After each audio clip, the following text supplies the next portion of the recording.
எல்லாருக்கும் வணக்கம். நாராயணியம் இது வெறும் ஸ்லோகங்களோட தொகுப்பு மட்டும் இல்லைங்க. இந்த பிரபஞ்சம் முழுக்கவும் இறைவன் எப்படி நிறைஞ்சிருக்காருன்னு காட்டுற ஒரு தெய்வீக வரைபடம். இன்னைக்கு நாம தசகம் 21 வழிகாட்டிய வச்சுக்கிட்டு ஒரு அற்புதமான ஆன்மீக பயணத்தை ஆரம்பிக்க போறோம்.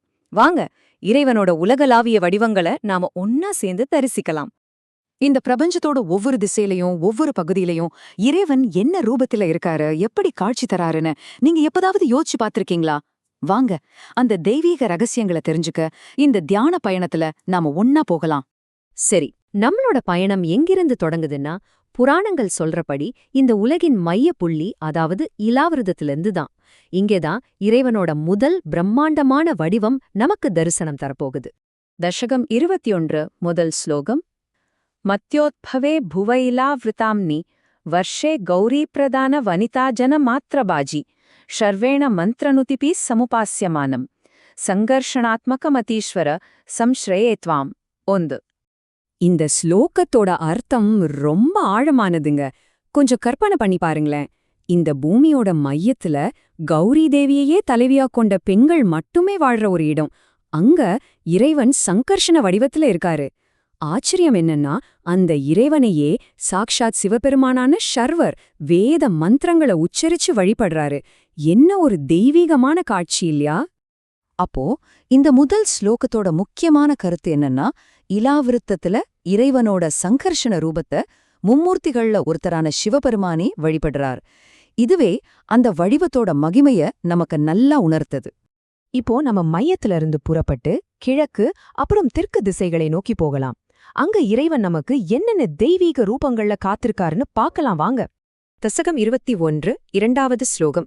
பத்ராஸ்வநாமக இலா விருத பூர்வ வர்ஷே பத்ரக்ஷ்ரோவபிஹி ரிஷிபிஹி பரிநூயமானம் கல்பாந்த கூடநிகமோத்தரண பிரவீனம் தியாயாமி தேவ ஹயசீர்ஷதனும் பவந்தம். 2. இலாவிரதத்தோட கிழக்குல இருக்கிற பத்ராஸ்வ வருஷத்துல இறைவன் ஞானத்தோட வடிவமா ஹயக்ரீவரா தியானிக்கப்படுறார். பத்ரஸ்ரவ ரிஷிகள் எல்லாம் சேர்ந்து போற்றக்கூடிய இந்த வடிவம் ரொம்ப விசேஷமானது. ஏன்னா பிரளய காலத்துல மறைஞ்சு போன வேதங்களெல்லாம் மீட்டெடுத்து இந்த உலகத்துக்கு திரும்பவும் கொடுத்தவரே இவர்தானே.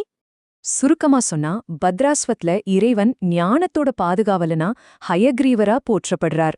படைப்போட அறிவையே பாதுகாக்கிற ஒரு தெய்வீக வடிவம் இது. தசகம் 21 மூன்றாவது ஸ்லோகம்.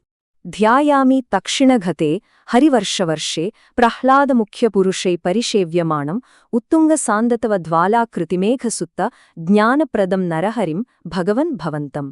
3. அடுத்து நம்ம தெற்கு திசையில இருக்கிற ஹரிவர்ஷத்துக்கு போறோம். இங்க பகவானோட மிகச்சிறந்த பக்தரான பிரகலாதன் இறைவனை நரஹரி வடிவத்துல வழிபடுறார். ஆனா இங்க இருக்கிற நரஹரி நம்ம பொதுவா நினைக்கிற உக்கிரமான ரூபத்துல இல்ல, உயரமான ரொம்ப அமைதியான வெண்ணிற உருவத்தோட தூய்மையான ஞானத்தை கொடுக்கறவரா காட்சி தர்றார். ஆஹா, ஹரிவர்ஷத்துல இறைவன் பக்திக்கு இலக்கணமான நம்ம பிரஹ்லாதனையே வணங்கக்கூடிய சாந்த ஸ்வரூபியா ஞானம் வழங்குற நரஹரியா இருக்காரு. இது நரசிம்மரோட இன்னொரு அற்புதமான பரிமாணத்தை நமக்கு காட்டுது. நம்மளோட இந்த தெய்வீக பயணம் இப்ப மேற்கு அப்புறம் வடக்கு திசைகளை நோக்கி தொடருது. அங்கேயும் இறைவன் நமக்காக 2 அற்புதமான வடிவங்கள்ல காத்திருக்காரு. தசகம் 21 நான்காவது ஸ்லோகம். வர்ஷே பிரதீசி லலிதாத்மனி கேதுமாலே லீலாவிசேஷ லலிதஸ்மித சோபனாங்கம் லக்ஷ்மியா பிரஜாபதி சுதேஷ்ச நிஷேவியமானம் தஸ்யாஹ் பிரியாய திருதகாமதனும் பஜே துவாம். 4. மேற்குல இருக்கிற கேதுமலைங்கிற அழகான வருஷத்துல இறைவன் அன்பின் வடிவமா காமதேவனா காட்சி தர்றாரு. இந்த வடிவம் எதுக்கு தெரியுமா? சாக்ஷால் லக்ஷ்மி தேவியோட சந்தோஷத்துக்காகவே எடுக்கப்பட்டது. அவரோட வசீகரமான புன்னகையால ஜொலிக்கிற அந்த ரூபத்தை லக்ஷ்மி தேவியும் பிரஜாபதியோட புதல்வர்களும் சேர்ந்து வழிபடுறாங்க. பாத்தீங்களா, இறைவன் தன் பக்தர்களோட மகிழ்ச்சிக்காக எந்த வடிவத்தையும் எடுப்பாங்கிறதுக்கு இது ஒரு அருமையான உதாரணம். இங்க தன் பிரியப்பட்டவளான லக்ஷ்மிக்காகவே அன்பின் வடிவமான காமதேவன் ஆகியிருக்காரு. தசகம் 21 ஐந்தாவது ஸ்லோகம். ரம்யே சுதீசி கலு ரம்யகனாம் நிவர்ஷே தத்வர்ஷநாத்தமனுவர்யச பர்யமாணம் பக்தைகவத்சல மமத்சர ஹிருத்சுபாந்தம் மத்ஸ்யாக்கிருதிம் புவனநாத பஜே பவந்தம். 5. கடைசியா நம்மளோட பயணம் வடக்குல இருக்கிற ரம்யக வருஷத்தை அடையுது. அங்க அந்த பகுதியோட அதிபதியான மனு இறைவனை மத்ஸ்யாவதார வடிவத்துல பூஜிக்கிறாரு.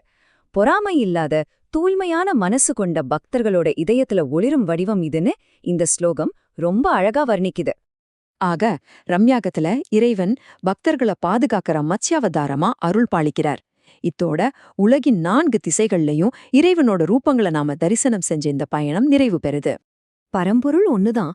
ஆனா சங்கர்ஷனர், ஹயக்ரேவர், நரஹரி, காமதேவன், மத்ஸ்யாவதாரம்னு எத்தனை அற்புதமான வடிவங்கள்! இலாவிருத்தத்திலிருந்து ரம்யகம் வரைக்கும் நாம செஞ்ச இந்த சின்ன பயணம் இந்த பிரபஞ்சம் முழுசும் இறைவன் நீக்கமற நிறைஞ்சிருக்காருங்கிற பெரிய உண்மையை நமக்கு மறுபடியும் ஓர்மப்படுத்துது. இந்த ஞான புதையல இன்னும் ஆழமா தெரிஞ்சுக்க உங்களை எல்லாரையும் ஞானகோஷ் உலகத்துக்கு வரவேற்கிறோம். இந்த காணொளியை பார்த்ததற்கு ரொம்ப நன்றி. ஞானகோஷ் ஒரு பன்மொழி ஆன்மீக தளம். இங்க நாங்க ஆங்கிலம், இந்தி, மராத்தி, தமிழ், குஜராத்தி, மலையாளம் மற்றும் பெங்காலி மொழிகள்ல ஆன்மீக ஞானத்தை பகிர்ந்துக்கிறோம். சீக்கிரத்திலேயே இன்னும் பல முக்கிய மொழிகளையும் சேர்க்க இருக்கோம். சனாதன தர்மத்தோட காலத்தால் அழியாத பொக்கிஷங்களை ரொம்ப எளிமையா, தெளிவா, அர்த்தத்தோட உங்ககிட்ட கொண்டு வந்து சேர்க்கறது தான் எங்களோட நோக்கம். எங்க சேனல்ல ஸ்ரீமத் பாகவதம், பகவத்கீதை, மகாபாரதம், லலிதா சகஸ்ரநாமம், தெய்வத்தின் குரல், சௌந்தர்ய லஹரி மாதிரியான முக்கியமான நூல்களோட விளக்கங்களை நீங்க தினமும் பார்க்கலாம். அது மட்டும் இல்லாம மகாராஷ்டிரா, வங்காளத்தோட மகான்களோட கதைகள், ஆதிசங்கரோட தெய்வீக வரலாறுன்னு இன்னும் பல விஷயங்களையும் பல மொழிகள்ல வழங்கிக்கிட்டு இருக்கோம்.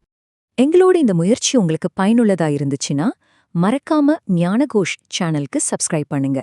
அப்போதான் எங்களோட தினசரி வீடியோக்கள் உங்களை வந்து சேரும். இந்த தெய்வீக ஞானத்தை உங்க குடும்பத்தினர், நண்பர்கள் எல்லாரோடையும் லைக் பண்ணி, ஷேர் பண்ணி பகிர்ந்துக்கோங்க. வாங்க, சனாதன தர்மம்ங்கிற இந்த ஒளிய நாம எல்லாரும் சேர்ந்து இன்னும் பிரகாசமா எரிய வைப்போம். நன்றி.